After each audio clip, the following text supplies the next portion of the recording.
Oke, pada video ini kita akan membahas mengenai sistem tata surya. Sebelum itu kita bahas dulu definisi tata surya. Tata surya didefinisikan sebagai susunan benda-benda langit, contohnya seperti 8 planet, satelit, komet, meteoroid, dan asteroid. Benda-benda langit ini berputar mengelilingi matahari sebagai pusatnya. Saya biasa menghafal 8 planet ini dengan menggunakan jembatan keledai. Misalnya di sini ada matahari, kemudian di sini ada 8 planet. Jembatan keledainya adalah MVB MySun, dengan M untuk Merkurius, V untuk Venus, B untuk Bumi, M untuk Mars, Y untuk Jupiter, S untuk Saturnus, U untuk Uranus, N untuk Neptunus. Selanjutnya kita akan bahas mengenai ide awal tentang tata surya ini. Jadi pembahasan tata surya ini sudah ada sejak ribuan tahun yang lalu, tetapi masih berdasarkan pengamatan dan kepercayaan, yang mana ini adalah sifat dari penelitian kualitatif, yaitu hanya bersifat deskriptif dan subjektif. Dengan kata lain, pada saat itu belum dilakukan secara kuantitatif, atau tidak berdasarkan data, angka, atau pengukuran.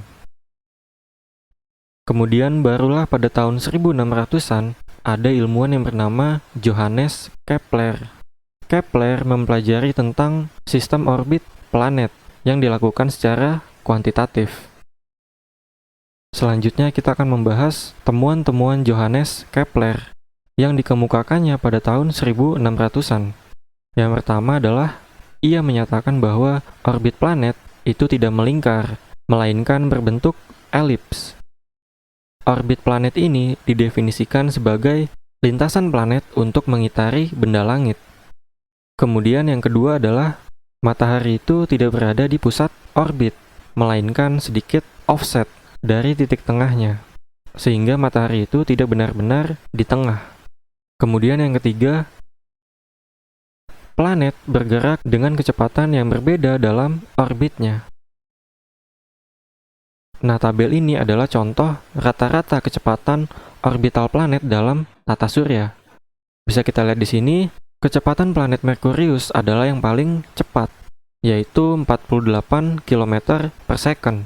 Sedangkan yang paling lambat adalah planet Neptunus, yang jaraknya sangat jauh dari matahari, yaitu kecepatannya hanya sekitar 5,4 km per second. Sangat jauh dibandingkan Merkurius, yang sangat dekat dengan matahari. Dari hasil ini, dapat kita simpulkan bahwa planet yang dekat dengan matahari bergerak lebih cepat dibandingkan dengan yang jauh dari matahari.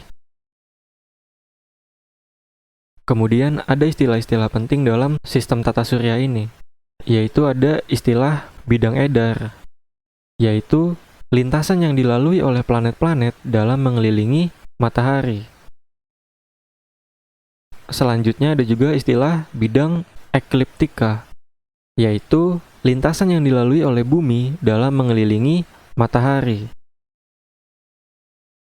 Jadi perbedaannya itu, kalau untuk bidang edar, itu untuk lintasan yang dilalui oleh semua planet. Sedangkan untuk bidang ekliptika, itu hanya khusus untuk bumi saja. Oke,